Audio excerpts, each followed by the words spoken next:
কারণ হিসেবে ধরা হচ্ছে যে তিনি বাবরের নামে মসজিদ নির্মাণ করছেন এবং এটাই সম্পূর্ণ বাজার গরম কথাবার্তা।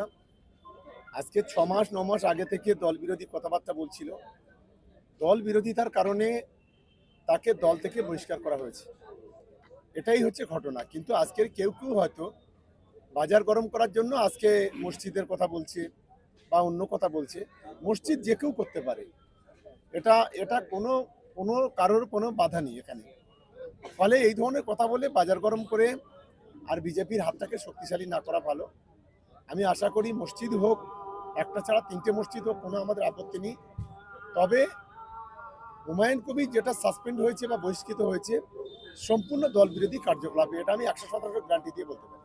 তাকে বরখাস্ত করার সাথে সাথে যে দীঘায় জগন্নাথ মন্দির নির্মিত হয়েছে এবং নিউ টাউনের যাত্রাগাছিতে বিশাল দুর্গাঙ্গন তৈরি হচ্ছে, এ নিয়েও সংখ্যালঘু সম্প্রদায়ের মনে একটা ক্ষোভের সৃষ্টি হয়েছে, চাপা ক্ষোভ তৈরি হয়েছে।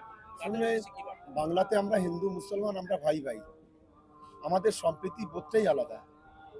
ফলে যারা দু একজন বাজার গরম করছে করতে দিন, কিন্তু বাংলার মুসলমানরা তারা জানে যে মমতা বন্দ্যোপাধ্যায় আমাদের পাশে আছে, বিপদে আপদে সপদে উন্নয়নে সব কিছুতেই মমতা বন্দ্যোপাধ্যায় অভিষেক বন্দ্যোপাধ্যায় আছে। ফলে দু একজন যারা যা বলছে বলতে দিন, অল্প দিনে, এবং শেষ কথা বলবে তো নির্বাচনে দেখবেন যে বাংলার সংখ্যালঘুরা তারা মমতা বন্দ্যোপাধ্যায়ের পাশে ছিল এবং আগামী দিনেও থাকবে। দাদা, আইএসএফ এর সোনপুরের সভা থেকে আপনাকে শিয়াল বলে কটাক্ষ